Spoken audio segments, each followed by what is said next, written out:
A Rede Vida de Televisão conversa agora com o Dr. Marcos Boulos, médico infectologista, integrante e membro do Centro de Contingência da Covid-19 no estado de São Paulo, professor da USP. Professor Boulos, sobre a vacinação, como ela atua no organismo, professor? Bem, a vacina, você inocula no indivíduo um componente que faz com que o organismo produza anticorpos, produza defesa contra esse componente. Então, você pode injetar, como no caso das vacinas de primeira geração, que é o caso que é feito aqui no Butantan, do Coronavac, você pode injetar um vírus inativado, quer dizer que é um vírus morto, mata o vírus, inocula, o organismo reconhece esse vírus como um agente estranho e produz defesa contra ele. Mas como ele é um vírus morto, ele não produz uma grande resposta imunológica.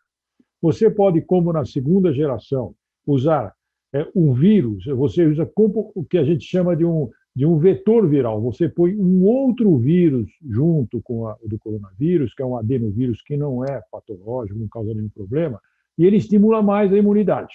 É a segunda geração. E de terceira geração, que só apareceram agora, é feita com o que a gente chama do RNA mensageiro. O que é isso? É um componente do vírus, da reprodução do vírus, que se coloca dentro de uma gotícula de gordura e coloca no indivíduo. A vacina é exatamente isso. O que acontece? Como ele tem um componente do vírus mais forte e está incorporado nessa gotícula de gordura, a resposta imune é muito maior. Então, por isso, em terceira geração, nós estamos falando em resposta de 90%, 95%, que é exatamente a da Pfizer e da Moderna. O de segunda geração tem uma resposta que varia, geralmente 70%, 80%, 80 e poucos por cento, que é a vacina que está da AstraZeneca e de Oxford, que está na Fiocruz, e também uma vacina que é produzida na Rússia, que é a Sputnik V, que também dá uma produção boa. E a de terceira geração, a de primeira geração, é aquela de vírus atenuados, que produz uma resposta menor, como, por exemplo, a vacina do Coronavac do Butantan, que produz contra a infecção um pouco mais de 50% de proteção só. Só que elas diferenciam também contra a segurança. Como a metodologia de primeira geração, como do Butantan, é muito conhecida, e se sabe da segurança dela, que é muito alta. E ela defende bastante contra os casos graves. Então, as pessoas que tiveram a doença, mesmo vacinadas, não tiveram casos graves.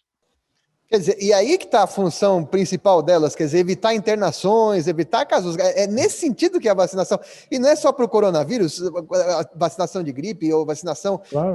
Desde a época que a gente é criança, tomava vacina, pode ter, mas vai ter a doença levinha. É por aí, né, doutor Boulos?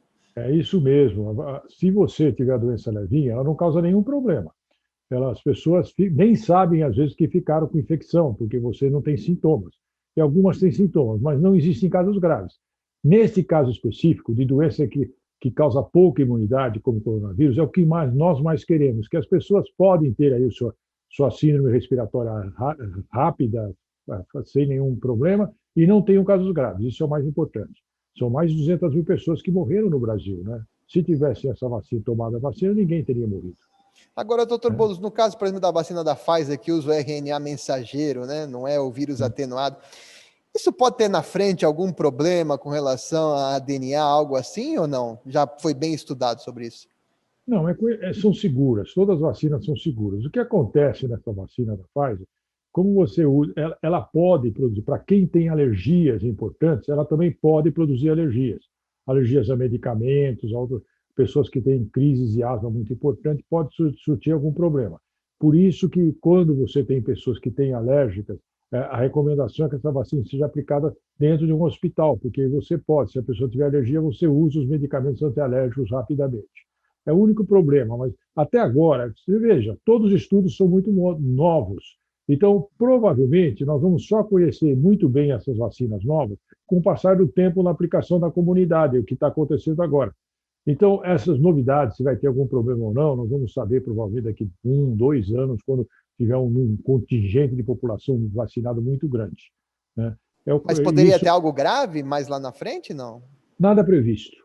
Pelas componentes, nada é previsto gravidade ou efeitos colaterais importantes. Mas, muito frequentemente, também às vezes a gente faz os estudos, libera medicamentos e vacinas e os problemas vão aparecer bem depois. Né? Mas nada que seja assim no componente faz a gente pensar que possa ter algum efeito colateral grave. Doutor Boulos, a tal reinfecção, ela cai por terra no que se refere à teoria da imunização de rebanho, quer dizer, aquela história, eu peguei a Covid, não preciso me vacinar. Como é que é essa ideia? Caiu por terra com o Covid, né? Você veja, todas as infecções, principalmente por vírus, elas produzem anticorpos de defesa. Então, você tem sarampo, você tem uma vez o sarampo na vida. Você tem catapora, uma vez a catapora na vida. E aí vai fora, rubéola, uma vez na vida.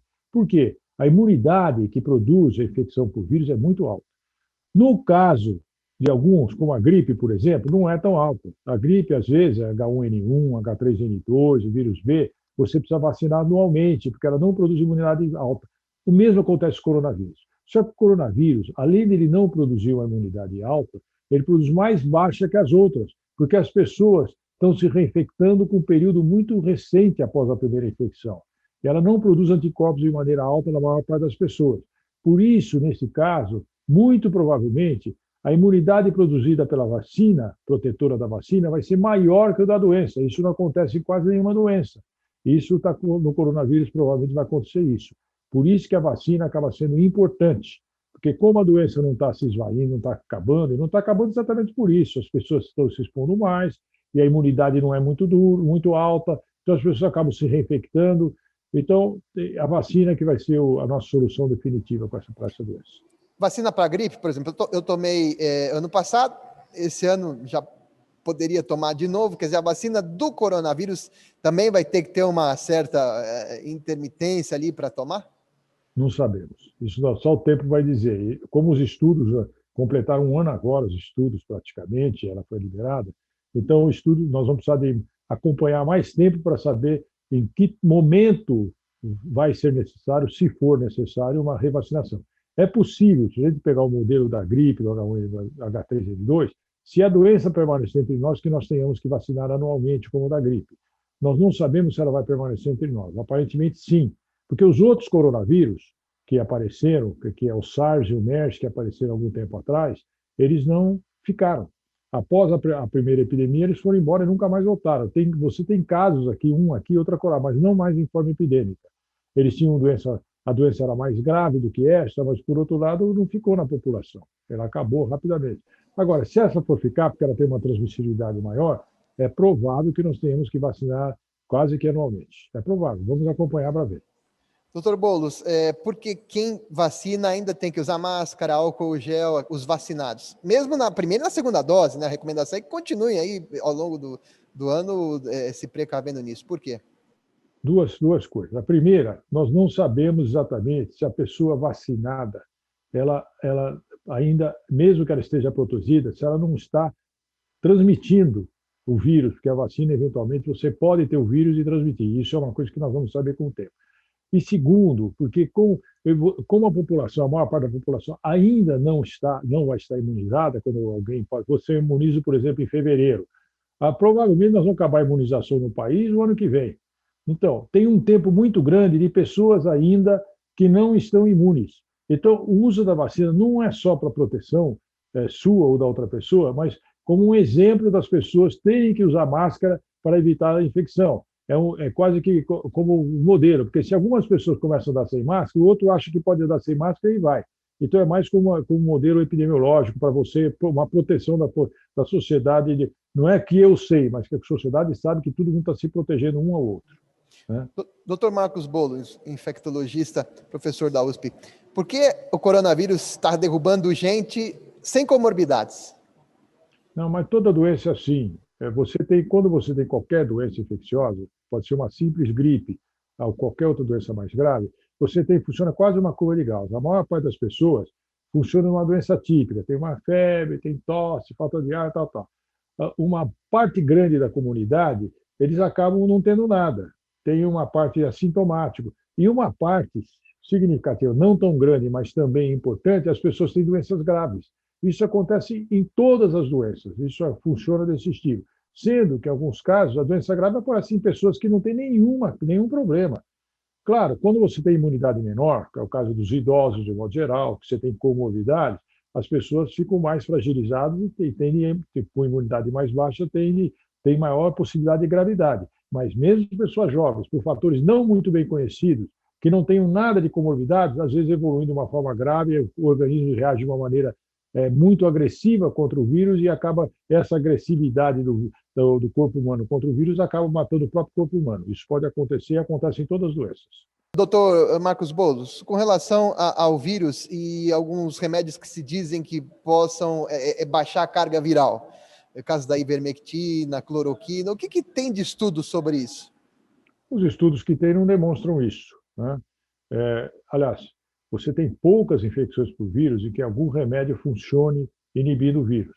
E eles inibem, eles não matam o vírus. É o caso, por exemplo, de alguns medicamentos contra a infecção pelo HIV, e alguns medicamentos contra a hepatite C, principalmente, em que você tem alguns medicamentos que inativam o vírus ou que, de uma certa maneira, interferem na reprodução do vírus. Não existem, para nenhum caso de gripe, medicamentos que sejam absolutamente resolutivos. Não existe. Os medicamentos não têm comprovação. Se vai existir algum, até pode. É raro acontecer um vírus, porque o vírus não é uma coisa formada como uma bactéria que a gente vai atuar na parede. Não, o vírus é um componente que necessita estar dentro da célula humana. Então, o medicamento que você atua para o vírus, se atuar no vírus, ele mata a célula humana também naquelas que está.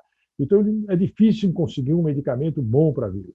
O que tem sido feito é usando medicamentos que já são usados em outras doenças, como a cloroquina, que é usado para malária, a ivermectina, que é um vermífugo, né? Achando que isso pode estimular, mas não existe nenhum trabalho bem elaborado que mostre esses fatos. Existiram algumas coisas, melhorou aqui, mas isso a gente chama anedótico, alguma coisa que você fala, melhorou por acaso. Nenhum trabalho bem conduzido, controlado, mostra a eficácia de nenhum medicamento na prevenção do vírus do coronavírus. A única coisa é fazer sintomático, e quando o paciente tem uma doença que evolui para maior gravidade, você usar medicamentos que modulam a imunidade, não permitindo que a imunidade reaja de uma maneira intensa ao vírus, que aí é pior para a pessoa que está doente. Bom, ainda não temos aí a vacina em profusão, né? É o início de um processo. Para aquelas pessoas que contraíram o coronavírus, deu positivo, o que tem que fazer? Qual deve ser o tratamento? Como é que deve ser? Primeira coisa, não fazer nada. Fica em casa. Fica em casa, em repouso, procurar se evitar contato com outras pessoas para não infectar outras pessoas. Bastante líquido. Se tiver alguma dor, toma um analgésico. Se tiver febre, toma um antitérmico. E não faz nada. E o que é importante, a pessoa tem que usar um aparelhinho para medir a sua saturação de oxigênio, né? Então, o que tem? Um aparelhinho que você põe no dedo que mostra quanto que você está oxigenando o seu sangue. Normalmente, a nossa oxigenação varia 98%, 99%, 100%, 97%. Assim. Quando a saturação de oxigênio começa a diminuir, você começa, e isso pode ser traduzido com a falta de ar que a pessoa tem, aí é uma necessidade de você ficar preocupado. Se a saturação diminuir, por exemplo, uma pessoa que tem uma saturação 98%, 99%, começa a diminuir abaixo de 94%, 93%, seria adequado fazer uma consulta hospitalar para ver se você está, porque o coronavírus pode dar isso, com a pneumonia causada pelo coronavírus, que isso é feito numa tomografia. E se tiver essa pneumonia, e se você tiver com a saturação de oxigênio diminuindo, é o momento que você tem que ficar com oxigênio. Você precisa de oxigênio para ficar melhor e poder viver bem. E isso, na maior parte das vezes, se faz no hospital. Às vezes, isso agrava a tal ponto que o oxigênio que você tem de uma inalação ou de um catéter não é suficiente, você precisa ser entubado, colocando oxigênio puro lá dentro do seu pulmão, que é os casos mais graves que tem que ir para a UTI. Esses são poucos casos, mas você já vê, morreram mais de 200 mil pessoas. Isso quer dizer que significa, em número absoluto, acaba sendo significativo também. Aí vai assim. Mas, normalmente, quando eu tenho 99% das pessoas, fico em casa observando o que está acontecendo e esperar passar a doença, que deve passar geralmente em 1 semana, 10 dias. A gente vê relatos, né, pela mídia que muitas pessoas que estão em estado grave tem um processo inflamatório e a carga viral já está bem baixa, né? Quase não tem mais vírus no organismo, mas o vírus fez ali, vamos dizer, no popular, um estrago no corpo da pessoa e é uma situação de inflamação, enfim. E por que isso acontece, né, doutor Boulos? Já tem algo definido, assim, de estudos? Isso, tem. Isso a gente chama síndrome da resposta inflamatória aguda de infecção. Isso não é só com o vírus da SARS, acontece com todos os vírus. Você tem, às vezes, depende da intensidade da doença, e a intensidade da doença está muito relacionada à defesa do organismo. Todos nós, se nós adquirirmos os vírus, alguns organismos reagem mais agressivamente contra o vírus. Isso não é bom, porque a agressividade contra o vírus, você destrói onde o vírus está. Como eu disse que o vírus está dentro da célula humana, você acaba destruindo a célula humana. Então, acaba sendo, de uma certa maneira, muito ruim para o organismo se a resposta foi exagerada. Nós queremos ter uma resposta adequada que você gradativamente vai expulsando o vírus. Olha, isso não é um vírus, esse não é um componente do meu corpo, vai tirando. Se você agride muito e você não consegue expulsar, você destrói dentro do próprio corpo e acaba destruindo parte do corpo mesmo. Então, essa chama da síndrome inflamatória, de resposta inflamatória aguda, acontece em doenças infecciosas e naquelas que evoluem de maneira agressiva, essa síndrome inflamatória é muito intensa e é necessário você dar um anti-inflamatório, um imunodepressor. Você diminui a imunidade da pessoa para ela não reagir intensamente, que são os corticosteroides e outras drogas a mais, que ao você diminuir a resposta, você deixa de ter lesão dentro do próprio corpo. Às vezes você prefere que o vírus fique em atividade sem o organismo responder de maneira intensa. Dr. Marcos Boulos, infectologista, professor da USP, essas variantes que a gente vê na mídia, enfim, elas são mais perigosas ou não tem nada, não tem nenhum estudo conclusivo?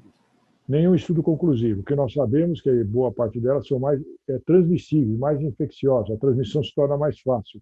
Mas, aparentemente, até onde eu saiba, nenhum estudo conclusivo mostrando que existe gravidade maior com alguma dessas cepas. Para terminar a nossa conversa aqui pela Rede Vida, Dr. Marcos Boulos, a gente vê remédios, ou pelo menos estudos já, a possibilidade de termos remédios, o que seria menos, vamos dizer assim, invasivo do que uma vacina. Tá? Isso aí tem algum prognóstico ou muito cedo? Muito cedo. Normalmente estudos demoram muito tempo para você definir a atividade ou não.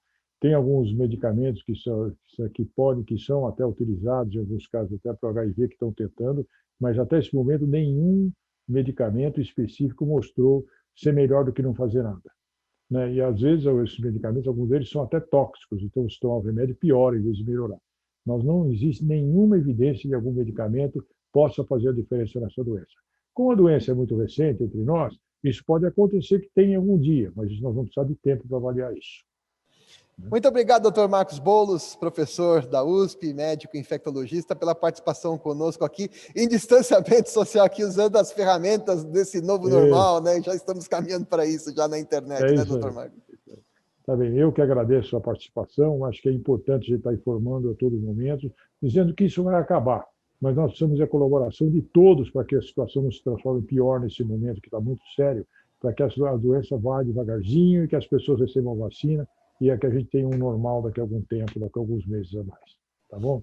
Dr. Marcos Boulos, professor da USP, médico infectologista, gentilmente aqui na Rede Vida. Paulo Júnior para o Canal da Família.